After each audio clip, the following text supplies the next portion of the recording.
안녕하세요. 이제 더위가 슬슬 시작됩니다. 우리 강의가 민수기에서 시작해서 오늘 신명기까지 15번째 시간. 다음 한 번 더 하면 신명기 공부까지 마치게 됩니다. 한 장 한 장 구절 공부해야 좀 더 깊이 들어갈 수 있는데 어쩔 수 없이 건너뛰다 보니까 수박 거달기식이 됐습니다. 그러나 여러분이 듣기를 잘 들어서 생활에 적용을 잘하면 열매 맺게 될 줄로 압니다. 자, 오늘은 신명기가 34장까지 있는데 끝에서 두 번째 장 33장 1절에서 공부를 시작하겠습니다. 신명기 33장 아주 특별한 장입니다.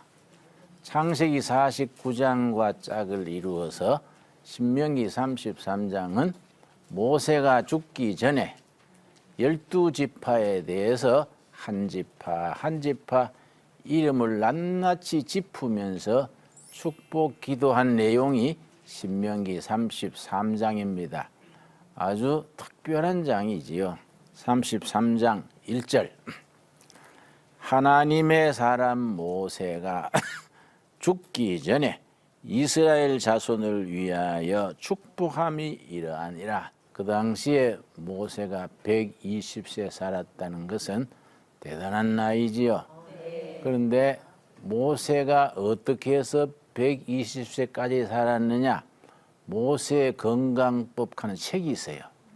우리 기독교 서점에 가면 있습니다. 읽어볼 만해요. 항상 광야 40년간 계속 걸었던 것. 모세가 가마 타고 다니는 게 아니라는 거예요. 백성들과 같이 걸은 거예요. 걷는다는 것이 굉장히 중요하지요. 그럼 음식이 기름진 거 광야에 있겠습니까? 이런 것들이 이제 모세가 장수하게 된 비결인데 다음 시간에 모세의 죽음에 대한 34장의 말씀이니까 그때 생각하기로 하고 모세가 죽기 전 12지파 한 지파 지파 이름을 부르면서 축복 기도한 내용이 민수기 33장입니다. 그 중에서 자 2절 그가 일렀으되 여호와께서 시내 산에서 오시고 세일 산에서 일어나시고 바란 산에서 비추시고 1만 성도 가운데 강림하셨고 그의 오른손에는 그들을 위해 번쩍이는 불이 있도다. 여호와께서 백성을 사랑하시나니 모든 성도가 그의 수중에 있으며 주의 발 아래 앉아서 주의 말씀을 받는도다. 이렇게 시작해서 모세가 제일 야곱의 12아들 중에 큰아들이 이름이 르벤이요. 르벤에 대해서 뭐라고 했느냐 하면은 6절 말씀. 르벤은 르벤 지파를 말하는 거지요.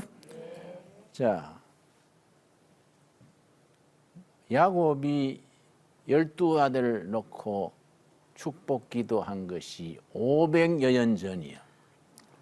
500년 전에 야곱이 숨 거두면서 12아들을 다 머리맡에 불러놓고 한 명 한 명 기도를 했는데 500여년 세월이 지난 뒤에 이번에는 모세가 그 후손들 12지파를 하나하나 이름 부르면서 축복 기도하는 겁니다. 그런데 성경 읽다가 놀라는 것은 500년 전에 모세가 12아들을 위해서 기도한 내용하고 500년 뒤에 모세가 12지파를 위해서 120살 죽기 전에 기도한 내용이 맥을 같이 하는 겁니다. 그래서 이게 아주 기막힌 거예요. 구약에는 야곱의 12아들이 12지파를 이루어서 하나님의 구원 역사를 펼쳐나갔고 신약에 가면은 12지파 대신에 12제자요. 12제자가 뽑혀서 교회를 세우고 복음 전파하는 길을 열었지요. 그리고 또 요한계시록에 가면은 천국에 12문이 있어. 성경이 그렇게 야곱이 창세기 49장에서 12아들을 위한 축복 기도, 500여년 뒤에 모세가 신명기 33장에서 12지파를 위한 기도, 신약에 가면은 12지파 대신에 12제자들의 이야기, 또 천국에는 12문의 이야기, 성경이 일관되게 그렇게 흐름이 있습니다. 자, 6절. 큰아들이 르벤이라 그랬지요? 네. 르벤은 죽지 아니하고 살기를 원하며 그 사람 수가 적지 아니하기를 원하나이다. 이번에는 아주 큰 축복이 아니에요. 죽지 않고 살았으면 좋겠다. 르벤 지파가 사실은 맏아들이기 때문에 제일 축복권이 있는데 이걸 이스라엘 전통의 장자 축복권 그래요. 큰아들이 유산도 많이 차지하고 축복도 독차지하는데 르벤이 하자가 있어요. 그러나 약점이 있고 실수가 있고 흠물이 있지만은 하나님은 흠물 있는 자식도 실수가 있는 지파도 사랑하고 버리지 아니하신다. 그래서 르벤도 하나님은 버리지 아니하시고 살기를 원한다. 나름대로 번영하기를 원한다. 이렇게 돼 있는데 이 구절을 이해하려면은 500년 전으로 돌아가서 창세기 49장을 읽어봐야 돼요. 한번 찾아보겠습니다. 창세기가 50장까지 돼 있는데 그 마지막 장 앞에 장 창세기 49장 1절 대단히 의미가 깊고 중요한 장입니다. 나는 목회를 오래 하면서 우리 교우들이 이런 부분을 깊이 영적 통찰력을 가지고 읽어서 영적 양식으로 삼지 못하는 것이 아쉬워요. 일주일 내내 월요일에서 토요일까지 사회생활하다가 주일날 하루 와서 예배 드리는데 예배는 하나님께 드리는 거지요. 예배 시간에 설교 그저 보통 20-30분 설교 시간에 우리가 뭐 성경 말씀 들은들 얼마 듣겠습니까? 성경을 깊이 못 들어가는 겁니다. 그러면 집에서 성경을 읽고 공부를 하고 해야 되는데 요즘 너무 바빠요. 너무 복잡하고 너무 바쁜 세상이라 또 텔레비 봐야지요. 또 핸드폰 자꾸 만져야 되지요. 신문 읽어야 되지요. 또 이웃집 아줌마하고 노닥거려야 되지요. 성경 공부하고 읽을 시간이 없어. 그렇지요? 그래서 내가 우리 교인들도 그 직장도 없는 그 부인 집사님들 뭔 일이 있어서 집에 전화하면 낮에도 집에 있는 아줌마가 별로 없어. 뭐 동창회다, 뭐 중학교 동창회다, 뭐이다. 그렇게 소출 없이 바빠요. 그래 내가 그래요. 아이고 권사님, 집사님 뭐 그래 바빠요. 글쎄요 할 일 없이 바쁘네요. 그래서 내가 백수가 과로서 한다는 말 아세요? 아무 일 없는 실업자가 과로해서 죽는다 이 말이에요. 예. 여러분 그런 일 없기를 바랍니다. 예. 그러니까 좀 한가하게 말씀을 깊이 들어가야 되는데 그렇지를 못해요. 자, 창세기 49장 찾았지요? 네. 여러분이 창세기 찾는 시간 내가 드리느라고 딴소리 좀 하는 거예요. 싱거운 소리 하는 거예요. 49장 1절 야곱이 그 아들들을 불러 이르되 너희는 모이라. 너희가 후일에 당할 일을 내가 너희에게 이르리라. 이때 야곱이 137세예요. 모세가 죽을 때는 몇 살이라고요? 120세. 이 야곱의 아들 요셉은 몇 살에 죽었느냐? 110세예요. 110세. 그런데 야곱은 그 나이에 오래 살았지요. 그러니까 장수에 축복받은 사람들이지요. 또 요수아서에 요수아도 110세에 죽었어요. 그런데 2절 너희는 모여들어라 야곱의 아들들아. 야곱의 아들들이 몇 명이라고요? 12명이 나중에 12지파의 시조들이 되는 겁니다. 너희 아버지 이스라엘에게 들을지어다. 당연히 첫 아들이 나오지요. 첫 아들 이름이 르벤이요. 르벤이라는 이름은 성경에 이름 짓는 얘기가 나오는데 레아와 라헬 두 아내가 있었는데 남편 야곱이 동생 라헬을 그렇게 사랑하고 레아는 좀 왕따하는 거예요. 레아가 아들이 낳고 싶어서 남편 사랑을 얻고 싶어서 얼마나 마음 태웠는데 드디어 남편 사랑받는 라헬보다 자기가 먼저 아들 낳은 거예요. 그래서 이름이 르벤, 보라 아들이다. 우리식으로 말하면 왔다, 짱이다, 아들이다. 이게 르벤이에요. 르벤. 이해가지요? 얼마나 기뻤으면 왔다, 아들이다. 이게 르벤이에요. 자, 그런데 문제가 있어. 3절 르벤아 너는 내 장자요 내 능력이요 내 기력의 시작이라. 위풍이 월등하고 신장이 크고 얼굴이 잘 생겼다면 옛날 채무룡이나 이런 사람처럼 아주 멋진 미남으로 생긴 거야. 요새 뭐 신진 배우들 내 이름을 모르고 우리 시대는 뭐 채무룡, 신성일 이런 사람들이 제일 됐으니까 그 정도 되는 위풍이 당당하고 권능이 탁월하다마는 능력이 있는 거예요. 지도력이 있고 실력도 있고 일처리도 잘하고 권능이 탁월하다마는 이 많은이 문제라. 그러지요? 신체격 좋고 인물 좋고 능력도 있다. 그런데 이 많은 붙음이 문제가 있는 거야. 니는 인물은 빤빤하다마는 뭐 좀 시원찮은 게 있다 이거지.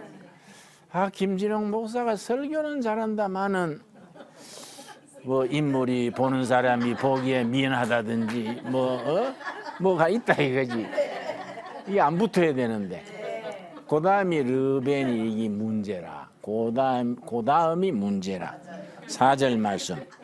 물이 끓음 같았은즉 아주 막말로 성질이 개떡 같다 이 말이에요. 그걸 개성적이다 그래요.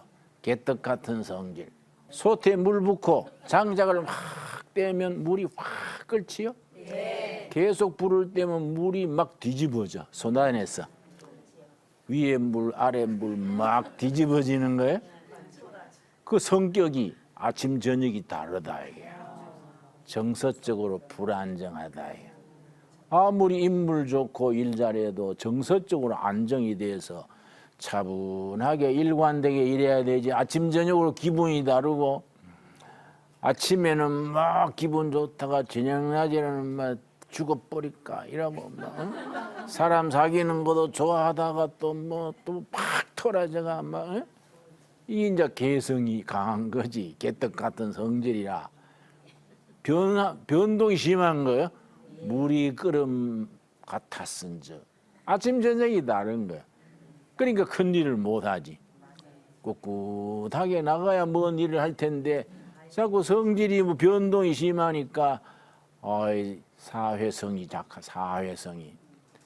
그런데다가 너는 탁월하지 못하리니 물이 끓음 같았은즉 너는 탁월하지 못하리니. 아까운 아들인 거야. 타고난 인물이나 실력은 뛰어난데 그 아버지 어머니가 얼마나 기대했겠습니까?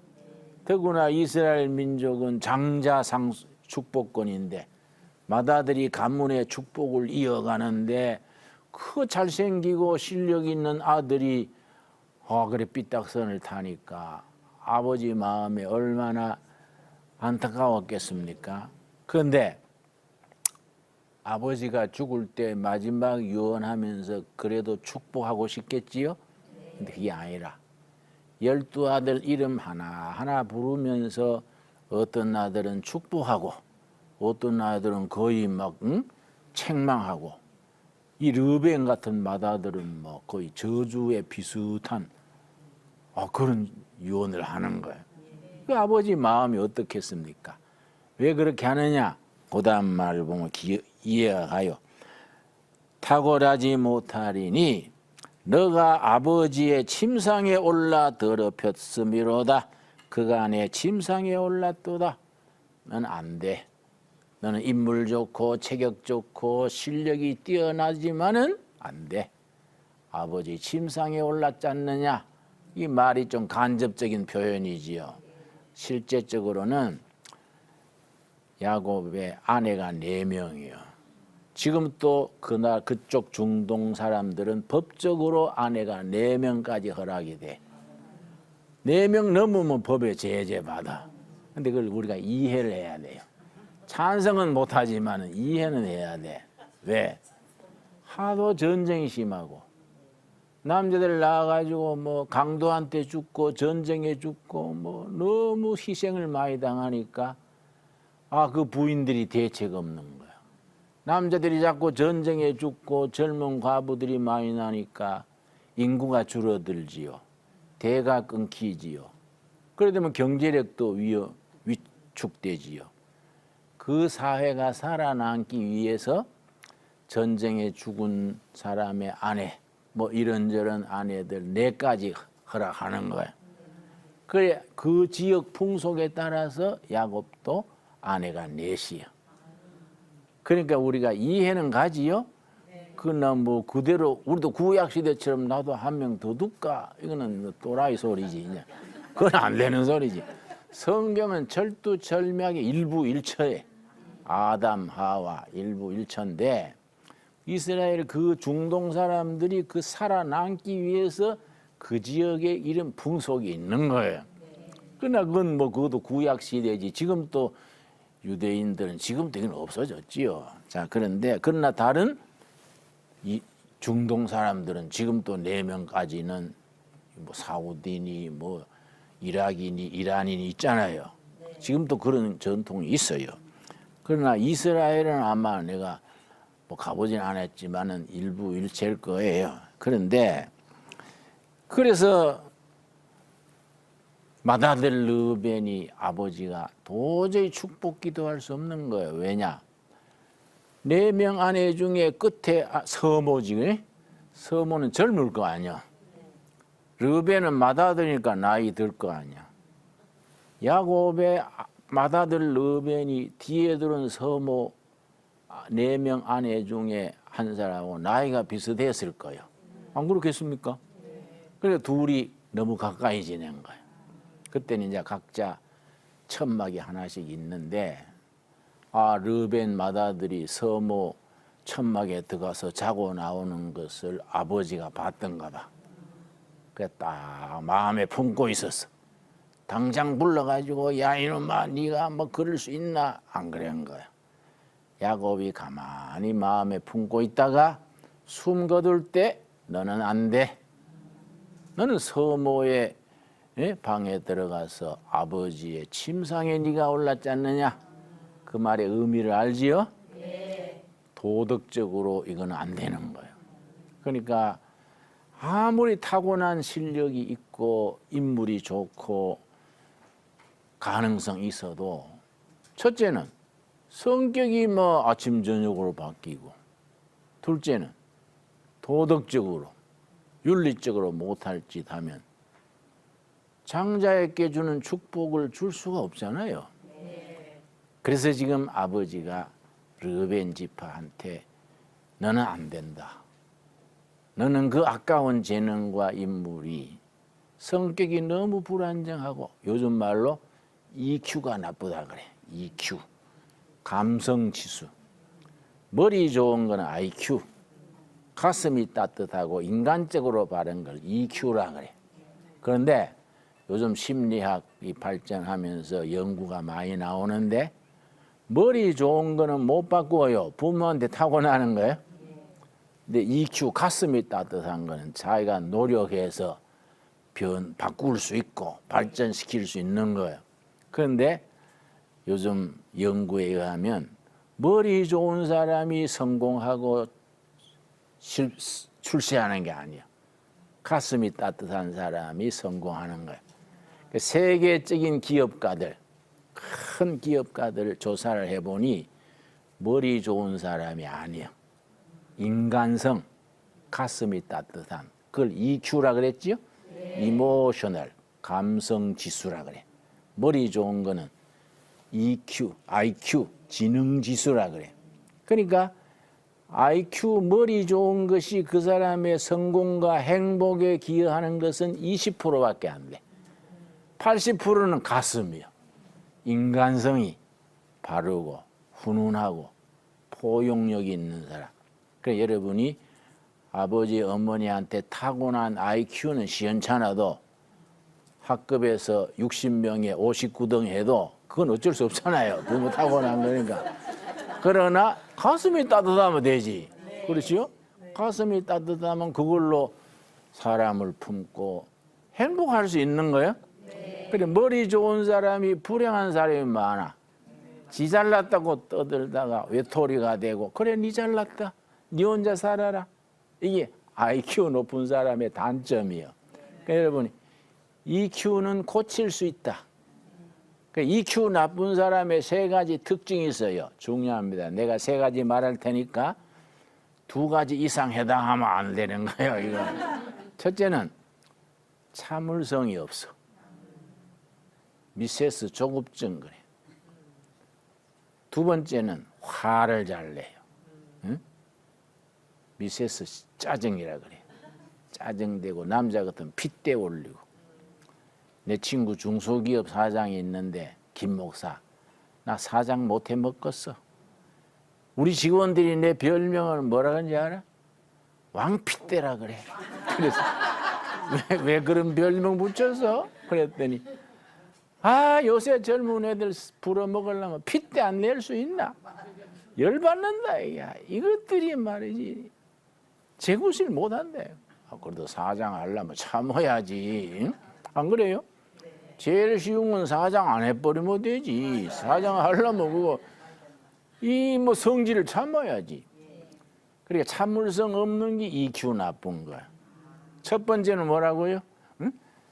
참을성 없는 거. 둘째는 화를 잘 내는 거. 세 번째는 인간관계를 잘 못 맺어. 사람 관계가 안 좋아. 며칠 사귀었다가 또 뭐 그만둬 버리고 또 몇 달 사귀다가 모른 척하고. 이래 되면 이거는 사회성이 없는 거이지. 그런데 이거는 고칠 수 있는 거야. 아까 말씀드렸지요. 지능지수 머리 나쁜 건 못 고친다 그랬지요. 타고나는 거니까.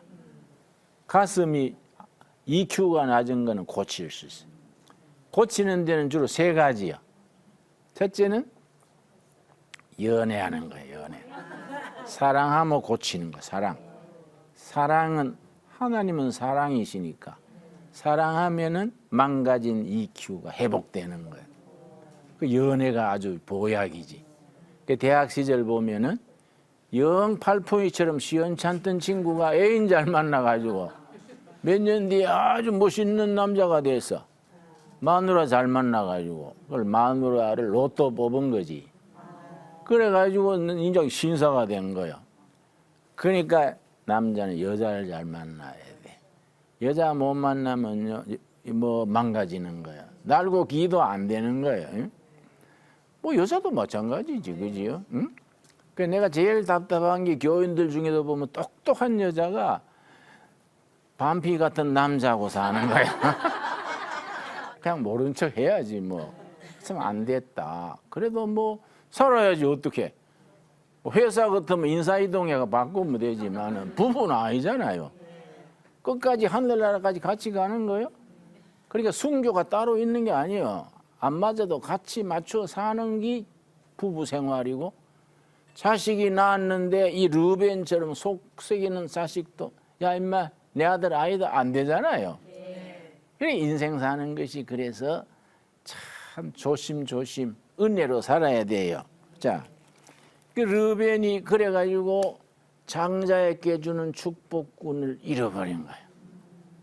그 500년 뒤에 모세가 이번에 이제 120세 죽으면서 신명기 33장에 읽었지요? 네. 12지파 기도할 때 르벤 지파에 대해서 그래도 하나님은 사랑이시라. 르벤이 지파가 망하지 아니하고 잘 지내기를 바라노라. 그렇게 이제 축복을 한 거예요. 자, 그러니까 참 이 성경이 아주 기맥혀요. 그런데 제사장이요. 대제사장이 법복이 있어요. 우리말 가운이지. 우리 이스라엘 달력으로 7월 10일마다 대속죄일 하는 날이 있어요. 대제사장이 다 그 법복을 입고 제사장 500명이 뽑혀서 수발 들어가지고 성막의 지성소에 들어가서 제사 지내는데 제사장의 그 법복의 가슴팍에 12보석이 있어요. 위로 3가지, 밑으로 4줄. 그럼 전 몇 개예요? 12개. 한 지파마다 보석이 하나씩이에요. 그런데 12보석에 지파 이름은 다 새겨졌어. 그거 딱 12보석의 가슴에 달고 들어가서 제사 지내는데 참 신기해요. 나는 성경 공부하다가 놀래버려. 창세기 49장에 야곱이 12아들에 대해서 기도한 거 하고 신명기 33장에 모세가 12지파에 대해서 기도한 거 하고 또 출애굽기 28장에 나오는 대제사장의 가슴에 있는 12보석의 성격이 있어요. 이게 서로 맞는 거예요. 성경 읽다가 놀래버려요. 자, 출애굽기 28장 15절 봅시다. 출애굽기 28장 15절 천천히 찾읍시다. 28장 15절에 대제사장 가슴에 보석이 몇 개 있다고요? 12개. 그 12개 하나하나 보석마다 지파 이름이 새겨져 있어요. 그 지파의 그 보석의 성격하고 12아들 12지파의 그 살아오는 내력이 맞는 거예요, 이게. 그 성경 공부하다가 깜짝 놀래요. 성경을 읽으면 읽을수록 무진장이에요, 무진장. 자, 17절, 28장 17절. 그것에 4줄로 보석을 물리되 첫 줄은 뭡니까? 홍보석, 황옥. 황옥은 토파즈라는 게인데 이사갈 지파 거예요. 녹주옥이요. 둘째 줄은 첫째 뭡니까? 성유석. 성유석이 이게 르벤 지파 거예요. 근데 성유석 하니까 잘 모르지요. 요즘 말로 에메랄드야, 에메랄드. 에메랄드가 르벤하고 왜 비슷하냐? 에메랄드는 푸른 바다빛게, 푸른 바다, 바다의 초록색, 푸른 초록색. 여러분 바닷가에 한번 가보셨나요? 아침 저녁으로 색깔이 변해요. 해가 뜰 때 바다 색깔이 다르고 질 때 다르고 그 태양 반사로 바다 빛깔은 자꾸 바뀝니다. 이 르벤 성격하고 비슷한 거예요. 그래서 에메랄드 보석을 가지고 있으면 재난을 많이 당한다. 그런 전설이 있어요. 그러니까 르벤 지파하고 비슷한 거지. 그러니까 대제사장이 제사를 지낼 때 가슴에 탁 12보석을 딱 붙이고 들어가는데 위로 3줄, 밑으로 4줄 보석 하나하나 지파 이름을 새겨놨어. 그런데 거기 아주 뜻이 깊어요. 자, 15절, 28장 15절. 그 성경을 깊이 해석하면 무궁무진이지. 너는 판결 흉패를 에봇 짜는 방법으로 흉패, 가슴에 따는 패, 에봇 짜는 방식으로 금실과 첫째 무슨 색이지요? 청색, 자색, 홍색 실과 가늘게 꼰 배실로 정교하게 짜서 만들되. 자, 그 보석을 붙이는 그 배에 짤 때에 씨를 4가지를 써요. 청색, 자색, 홍색, 흰색 비요. 4가지요. 근데 이걸 그냥 4가지로 재서 안 하고 초대교회부터 여기에다가 복음적인 영적 의미를 부여했어요. 첫째는 청색이라 그랬지요? 청색은 하늘색이지. 요한복음. 그 짐승에 비유해서 독수리 복음 그래요. 왜냐? 하늘을 나는 독수리가 날짐승 중에 왕이니까. 그 요한복음을 하늘복음, 청색복음, 독수리복음 그래. 실로는 청색실이요. 둘째는 자색. 이거는 마태복음 그래. 왜냐? 자색은 동양이나 서양이나 왕들이 입는 옷이요. 그 옛날에 평민이 자색 옷을 입으면 처형당했어요. 왕권을 상징하는 게 자색이요. 그러니까 마태복음이 유대인의 왕으로 오신 예수님, 유대인의 왕이신 메시아, 그걸 마태복음. 그 짐승 중에는 사자복음이야. 사자. 요한계시록에 에스겔서에 나와요. 사자복음. 사자가 짐승 중에 왕이니까 사자복음, 마태복음, 자색복음이라 그랬어요. 세 번째 뭔 색이지요? 홍색. 마가복음 그래요. 마가복음. 소복음, 소. 왜냐? 소는 마지막까지 섬기는 거예요. 평생 일하다가 껍질은 가죽으로 쓰고, 소 꼬리도 꼬리 곰탕, 뼈도 소 우려 먹고, 소 뿔도 단추로 쓰고, 소는 하나도 버린 게 없이 마지막까지 섬기는 거예요. 그래서 사복음서 중에 섬기러 오신 예수님, 마가복음. 그리고 이거는 짐승 중에 홍색, 소복음이 소복음. 하나 남았지요? 흰색, 흰색 실은 이거는 누가복음이에요. 인간이신 예수님, 누가복음. 그렇게 이렇게 해석을 한 거예요. 내가 그렇게 해석하는 게 아니고 초대교회 때부터 교부도 시대부터 그렇게 영적 의미를 붙였어요. 이게 또 너무 잘못 깊이 들어가가지고 빗나가 버리면은 복잡해지지요. 우리 믿음의 선배들이 그런 영적 의미까지 붙였다. 그렇게 알고 있으면 돼요. 그런데 그래서 4가지 실로 보석에 탁 짜서 붙였는데 둘째 줄 첫 번째 나오는 성류석, 에메랄드는 르벤 지파를 상징하는 거이다. 이해 갔지요? 네. 자, 그런데 그 중에 아주 중요한 지파가 있습니다. 이사갈 지파라고 했어요.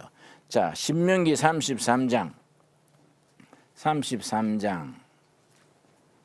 18절 말씀. 자, 구약 시대에는 야곱의 12아들이 12지파가 이루어져서 하나님의 구원 역사를 이어갔고, 신약에는 12제자가 교회를 이루고 복음을 전하는 쓰임 받았습니다.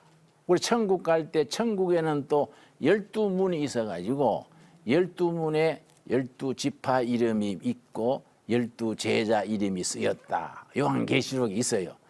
그러니까 12이라는 숫자가 아주 신성한 숫자지요. 신명기 33장 18절 찾았습니까? 스불론에 대하여는 일러스되 스불론이여 너는 밖으로 나감을 기뻐하라. 이사갈이여 너는 장막에 있음을 즐거워하라. 이사갈 지파는 여호수아서에 가나안 땅을 정복해서 땅을 분배할 때에 제일 척박한 땅에 배치됐어요. 갈릴리 호수나 바다도 없고 내륙 지방에 우리나라 충청북도가 바다가 없지요. 산이 많고 비슷한 거예요. 아주 험한 땅에 바다도 없는데 내륙 지방에 척박한 땅에 이사갈 지파가 배치됐어요. 이사갈이여 너는 장막에 있음을 즐거워하라. 그들이 백성들을 불러 산에 이르게 하고 거기에서 의로운 제사를 드릴 것이며 바다의 풍부한 것과 모래에 감추어진 보배를 흡수하리로다. 그 메마른 땅, 척박한 땅에 산중에 들어갔는데 이사갈 지파가요 아주 훌륭해서요. 그 메마른 땅에서 개척자로 개간해가 살아가면서 하나님을 제일 잘 섬기고 사람을 키웠어. 인재를 많이 길렀어요. 그래가지고 이스라엘 역사가 아주 위험할 때, 환란이 왔을 때 이사갈 지파 출신들이 깃발을 올리는 거예요. 그러니까 우리나라 지금 나라가 흔들흔들 하잖아요. 이 잘 될지 못 될지 모두 고개를 갸우뚱하지요. 어떤 사람은 나한테 전화해요. 목사님 이러다가 우리나라가 망하는 거 아닙니까? 그런 걱정 마세요. 잘 될 깁니다. 목사님 확실합니까? 그럼요. 우리가 애국가가 얼마나 좋은데 하나님이 보호하사 우리나라 만세. 열심히 기도하고 하나님 믿읍시다. 아이고 목사님 말씀들이 안심이 되네요. 나라 걱정 많이 하는 거예요. 이럴 때 이사갈 지파 같은 그런 지파가 필요한 겁니다. 자, 역대상 12장 한번 봅시다. 역대상 12장. 이사갈 지파가 어떻게 쓰임 받는가 한번 찾아보는 겁니다. 역대상 12장. 그 성경을 읽을 때에 이런 말씀이 전부 연결이 돼 가지고 자, 역대상 12장 32절. 성경 말씀이 그렇게 연결이 돼야 돼. 저 구약과 신약과 창세기와 출애굽기 전부 연결이 돼 가지고 영적으로 연결이 돼서 은혜가 깊어져야 되는데 그게 교인들이 그래 되지 못하고 한 부분씩 읽으니까 은혜가 깊이 들어가지 못하지요. 멀쩡하던 사람이 성경만 펴면은 막 졸음이 오네. 이름도 뭐 김씨, 박씨 이러면 좋을 낀데 뭐 이사가니 스불로이니 뭐 멜기세덱이니 이게 들어도 모르겠고 지명도 뭐 부산, 전주, 목포 하면 쉬울 낀데 뭐 부엘세바니 뭐 이름이 이상하잖아요. 성경만 들면 잠이 와버리는 거예요. 왜냐? 은혜를 한 단계 더 깊이 들어가야 돼요. 자, 역대상 12장 32절 찾았습니까? 자, 이사갈 자손 중에서 이사갈이 시조가 되는 이사갈 지파 얘기요. 제일 험한 땅에 배치받았다 그랬지요. 그런데 그걸 뭐 불평하지 아니하고 거기서 개척자로 살아가는 거예요. 그래서 32절 이사갈 자손 중에서 시세를 알고 시대가 지금 어떻게 나가야 된다. 시대의 변화를 아는 거예요. 시대가 지금 변하잖아요. 우리나라 정치도 이명박, 박근혜 넘어가 지금 문재인으로 바뀌가잖아요. 시대가 바뀌었는데 생각은 딱 옛날 생각하면 뒤처지는 거예요. 시대가 변하는 시대의 변화를 알고 그 말이에요. 시세를 알고 이스라엘이 마땅히 행할 것을 아는 우두머리가 200명이니 그들은 그 모든 형제를 통솔하는 자이며 이 역대상 12장이 어떤 시대냐 하면은 사울왕이 40년간 다스렸지요.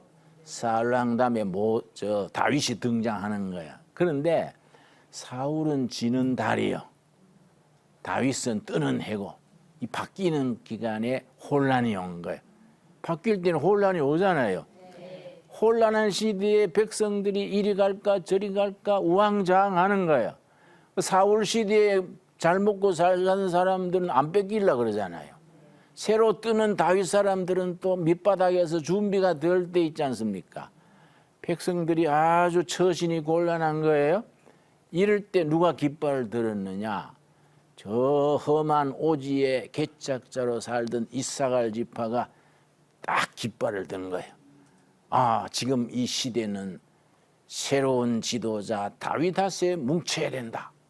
모두 길을 죽이고 어째야 될까 하던 사람들이 이사갈 지파가 딱 깃발 들고 나가니까 그렇구나.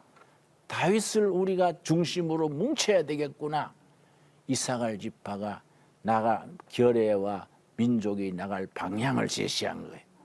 이사갈 지파가 위대한 거예요.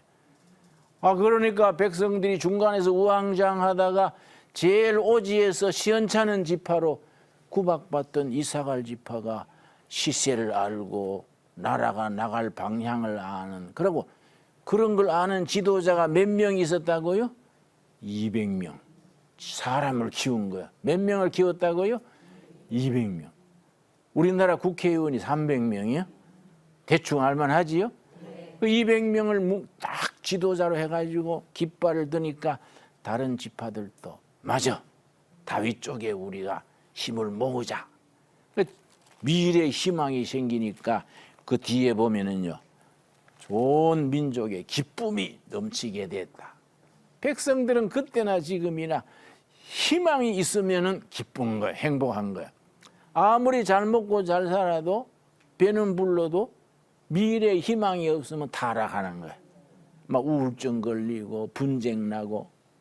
그런데 지금 뭐 세끼 뭐 먹고 두 끼 먹어도 밥 뭐 먹고 죽 먹어도 내일에 대한 희망이 있으면 뭉치는 거야. 그렇게 뭉치게 한 사람들이 이사갈 지파라. 성경에 지금 그 얘기 해주는 겁니다. 그런데 이사갈 지파의 보석이 뭐냐면은 출애굽기 아까 이제 읽었지요. 출애굽기 28장 15절 되돌아 봅시다. 우리가 시간이 갔으니까 출애굽기 12장 15절에 보면은 그 첫째 줄에 무슨 보석이 있느냐면은 황옥이에요. 황옥. 첫째 줄 두 번째에 황옥이 있어. 황옥. 요즘 우리로 말하면 토파즈예요. 토파즈. 황옥 그러면 모르지요? 그런데 우리 토파즈 그러면 나도 토파즈 안 봤어요. 어떤지 모르겠어요. 책 보고 아는 거예요. 토파즈 보석은 밝을 때는 희미해요. 어두울 때 빛나는 거예요. 이 토파즈 보석이요.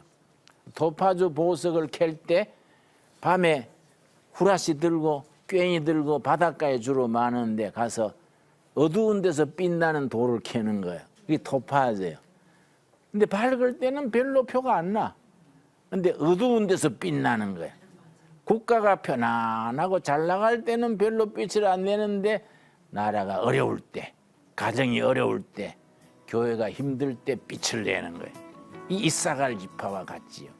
우리 한국 교회 여러분의 삶이 어려울 때 빛을 내는 이사갈 지파 같은 시세를 알고 나라와 교회가 나갈 방향을 제시하는 그런 선각자적인 쓰임받는 우리들이 될 수 있어야겠습니다. 오늘 거기까지 감사합니다.